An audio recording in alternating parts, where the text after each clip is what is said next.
안녕하세요 여러분.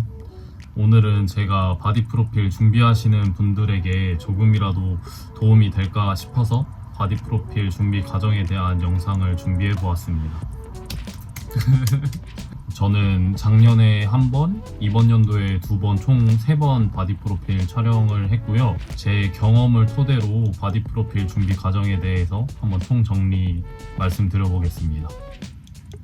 첫 번째는 준비 기간인데요. 준비 기간은 사실 개인의 몸 상태에 따라 다 다르죠. 저 같은 경우에는 첫 번째 바디 프로필 준비할 때 3개월을 잡고 준비를 했고요. 이번 연도에는 어느 정도 체지방을 낮은 상태로 유지하고 있어가지고 한 달만 준비를 했습니다. 이제 각자 개인이 원하는 몸 상태가 있잖아요. 나는 체지방을 엄청나게 빼서 완전 바짝 말린 상태로 촬영을 할 거야. 아니면 나는 내가 만족하는 몸 상태에서 촬영을 할 거야. 이렇게 개인의 목적과 만족도에 맞게 준비 기간을 잡아주시면 됩니다. 저는 주에 0.5kg 감량을 목표로 진행을 했고요. 개인적으로 다이어트를 하신다면 2달에서 3달 정도를 추천드립니다. 그 이상으로 넘어가면 진짜 너무 지치더라고요, 다이어트가. 그리고 준비 기간을 너무 짧게 잡고 다이어트를 하셔도 급격하게 살을 빼면 컨디션도 안 좋아지고 몸 상태도 안 좋아지기 때문에 좀 넉넉하게 기간을 잡고 준비하시는 걸 추천드려요. 두 번째는 식단인데, 저 같은 경우에 정말 완벽하게 다이어트를 해야겠다 싶을 때는 전자저울을 사가지고 끼니 때마다 그램수를 측정하면서 먹었습니다. 예를 들어 한 끼에 고구마 150g, 닭가슴살 150g, 아몬드 5달, 오이, 토마토 이런 식으로요. 그리고 다이어트 할 때 저는 단백질을 체중의 2배 정도로 챙겨 먹은 것 같습니다. 만약에 제가 70kg이면 총 140g의 단백질 양을 먹어야 되는데, 닭가슴살 100g에 단백질이 20g 정도 들어있다고 치면은 하루에 총 700g의 닭가슴살을 4끼로 나누어서 섭취했던 겁니다. 탄수화물 같은 경우에는 평소에 제가 먹는 양을 어림잡아서 측정을 하고 거기서 조금씩 줄여 나갔습니다. 일주일에 한 번씩 공복 아침에 체중을 체크했는데 살이 안 빠져 있으면 먹어야 될 탄수화물 양을 조금씩 줄이는 식으로 진행을 했어요. 전체적인 식단표를 좀 보여드리자면, 이렇게 큰 카테고리로 탄단지, 채소, 영양제를 정해놓고 섭취를 했습니다. 그리고 제가 입이 막 까다로운 편이 아니어가지고 그냥 막 때려 넣습니다. 식단은 최대한 간단하게 먹는 게 저한테는 편하기 때문에. 그리고 다이어트 하실 때 스리라차 소스나 노슈가 하인즈 케찹도 정말 든든한 지원군이거든요. 꼭 다이어트 하실 때 함께 했으면 좋겠습니다. 진짜. 식사 시간은 4시간 간격으로 9시, 13시, 17시, 21시 이렇게 챙겨 먹으려고 노력했고요. 만약에 내가 밖에서 일반식을 먹어야 된다, 그럴 때는 최대한 한식 위주로 먹었던 것 같고, 국을 먹더라도 건더기 위주로 먹고 반찬은 단백질 위주로 챙겨 먹었습니다. 사실 이번 연도에는 먹고 싶은 거 조금씩 먹으면서 다이어트 했는데 다행히 살도 잘 빠지고 스트레스도 좀 덜했던 것 같습니다. 근데 진짜 조금씩 적당히 먹었어요. 물론 막바지에는 좀 욕심이 생겨가지고 칼식단 했습니다. 그리고 다이어트 하실 때 식단 도시락을 싸들고 다니셔야 할 경우가 있을 텐데, 개인적으로 밥을 들고 다니는 건 좀 불편했어가지고 고구마를 대체적으로 들고 다녔던 것 같고, 닭가슴살이 어려울 때는 프로틴 바나 프로틴 음료를 섭취했던 것 같습니다. 아니면 밖에서 식사를 해야 되시면 서브웨이를 드신다거나 편의점에서 햇반에 닭가슴살 사서 드시는 거 추천드려요. 그리고 정말 중요하신 게, 다이어트 하신다고 정말 적게 드시는 분들도 계신데 그러면은 컨디션도 정말 안 좋아지고 근육이들한테도 별로 안 좋기 때문에 꼭 식사 잘 챙겨 드시면서 다이어트 하시기를 바랍니다. 세 번째는 운동인데, 이것도 개인의 몸 상태에 따라 다르겠지만 저 같은 경우에는 주 6회 운동을 하고, 다이어트 상태가 부족하거나 막바지에는 주 7회까지 운동을 했던 것 같습니다. 저는 3분할로 운동을 진행했고, 하루는 등 가슴, 다음날은 어깨 팔, 다음날은 하체, 이런 식으로 운동을 진행했습니다. 저희 운동 루틴 같은 경우에 예를 들어서 보여드릴게요.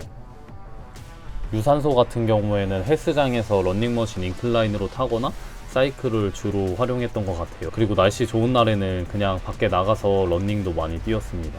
다이어트 초반에는 웨이트 끝나고 한 20분 정도 유산소를 진행했고, 다이어트 막바지에는 웨이트 끝나고 40분 정도 유산소에 시간을 투자했던 것 같아요.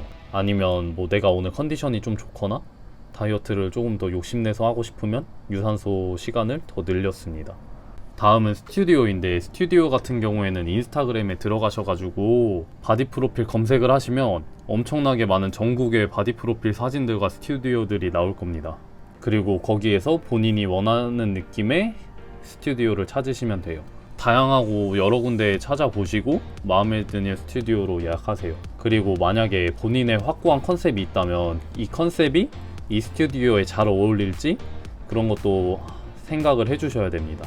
예약하시고 나서 사전 미팅 가셔서 스튜디오 둘러보셔도 되고 작가님이랑 대화를 해도 되고, 어떤 작가님께서는 틈틈이 몸 상태나 이런 거를 체크해 주시더라고요. 이런 식으로 작가님과 소통을 하는 거를 추천드리고, 만약에 이런 게 필요 없으시다 하시면 그냥 촬영 당일에 가셔서 본인이 선택한 컨셉에 맞게 촬영하시면 됩니다. 다음은 컨셉에 관한 내용인데, 사실 컨셉은 많을수록 좋거든요. 근데 비용이 좀 많이 들긴 하겠지만 본인이 촬영할 스튜디오 인스타나 홈페이지에서 원하시는 컨셉 고르시면 되고, 아니면 본인이 원하는 컨셉을 직접 작가님께 말씀드려도 됩니다. 예를 들어 저 같은 경우에는 수영을 좋아해서 수영복 컨셉으로 촬영하고 싶다 말씀드린 적도 있고, 아니면은 제가 브랜드를 운영하기 때문에 브랜드 룩북 컨셉으로 진행을 하고 싶다 이런 식으로 말씀을 드렸어요. 본인의 컨셉에 맞는 준비물들을 준비해 가셔야 되고요. 소품 같은 경우에는 스튜디오에서 함께 준비해 주시는 경우도 있기 때문에 이거는 컨셉 정할 때 스튜디오에 한번 문의를 해 보셔야 될 것 같습니다. 그리고 본인이 정한 컨셉 외에도 여벌의 옷을 준비해 가시면 좋은 게, 촬영을 하다가 시간이 괜찮으면 또 여벌의 옷 챙겨 가져온 걸로 또 다른 시도를 해볼 수 있거든요. 그래서 갈 때는 힘드실 수도 있지만 다른 여분의 옷도 챙겨 가시는 걸 추천드립니다. 그리고 중요한 게, 속옷이나 바디 프로필 촬영 의상을 구매하실 때는 본인이 다이어트한 상태를 감안하시고 구매를 해주셔야 돼요. 의상을 미리 샀다가 나중에 다이어트를 진행하시고 점점 살이 빠져서 핏이 좀 애매하게 나오는 경우가 있기 때문에 이 점 유의해서 준비해 주시면 될 것 같습니다. 다음은 촬영 당일에 대한 내용인데요. 촬영 당일에는 식사해 주시는 걸 추천드립니다. 촬영 당일에는 정말 최상의 컨디션을 유지하는 게 중요한데, 식사를 해주셔야 힘도 나고요. 촬영하는 게 힘도 계속 죽어 있어야 되고 자세를 유지해야 되기 때문에 생각보다 운동만큼 힘들거든요. 그래서 식사 챙겨주시는 걸 추천드립니다. 그리고 저 같은 경우에는 촬영 전 마지막 식사 때 고염분의 오징어 젓갈이나 반찬을 밥이랑 함께 섭취해주는 편이고요. 그리고 단수는 선택인데요. 저 같은 경우에는 다음날 촬영 시간에 맞춰서 전날 밤이나 당일 아침부터 단수를 진행합니다. 이제 스튜디오에 도착하시게 되면 헤어 메이크업을 먼저 받으실 텐데, 저는 헤어 메이크업 받으시는 거를 추천드립니다. 왜냐하면 전문가의 손길을 받으면 정말 사람이 달라지거든요. 그러면 자신감도 더 생기고 촬영할 때 좋은 표정도 더 많이 나옵니다. 그리고 메이크업 받을 때 저 같은 경우에 에너지 드링크를 홀짝홀짝 마셔주고 영양갱을 조금씩 먹어줍니다.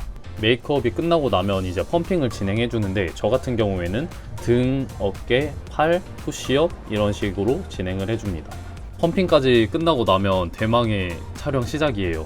촬영하는 동안에 계속 촬영된 사진을 본인이 확인할 수 있기 때문에 작가님이랑 소통하면서 촬영의 방향을 설정해 나가시면 됩니다. 그리고 포즈 같은 경우에 저는 맨 처음 촬영할 때 어느 정도 준비를 해갔는데 결국에는 작가님께서 지시해 주시는 대로 하게 됩니다. 지시해 주시는 대로 잘 따라하면 확실히 사진이 이쁘게 잘 나오더라고요. 그리고 표정은 최대한 자연스럽게. 촬영 끝나고 나면 이제 바로 보정할 사진 선택하는 것도 있고, 나중에 원본을 받고 사진을 선택하는 것도 있어서 마음에 드는 거로 보정할 사진 선택해 주시면 됩니다. 이제 태닝에 대한 부분인데, 태닝은 선택입니다. 태닝을 하면 확실히 근육 선명도가 좀 올라가는 것 같고 좀 섹시해 보이는 그런 효과가 저는 맨 처음 바디 프로필 촬영할 때 태닝을 진행했었는데 가장 기본적인 파워 태닝으로 진행했고요. 10회를 받았는데 10회로도 색이 충분히 잘 나왔던 것 같습니다. 제가 태닝한 곳 10회 기준이 15만 원이었나? 그랬던 것 같은데, 근데 이제 태닝 로션이랑 보습 로션도 사야 돼서 태닝 값 외에 또 추가적인 비용이 듭니다. 태닝 로션 가격이 좀 천차만별이었는데 저는 그때 저렴한 게 품절이었어가지고 좀 비싼 걸로. 태닝은 주에 2회에서 3회 정도 진행했고요. 좀 여유롭게 태닝 진행해 주셔야 촬영 전에 색도 잘 나오고 마음이 급하지 않으실 거예요. 그래서 최소 한 달 전쯤에는 태닝 시작하시는 걸 추천드립니다. 그리고 본인이 만약에 흰색 피부가 더 잘 어울리거나 컨셉이 좀 밝은 이미지가 더 잘 어울린다 싶으면은 태닝을 굳이 안 하셔도 될 것 같아요. 바디 프로필 준비에 대해서 정리를 해보았는데요.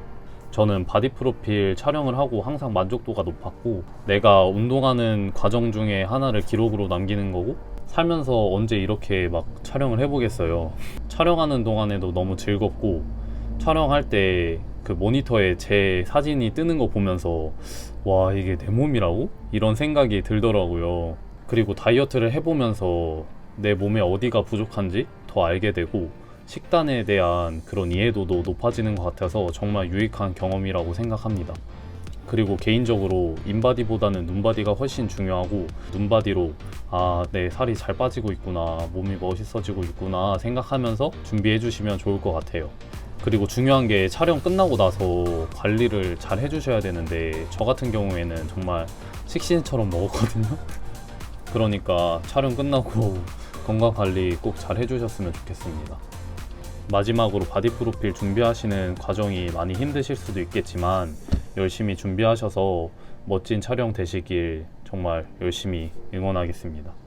시청해주셔서 감사하고요. 파이팅!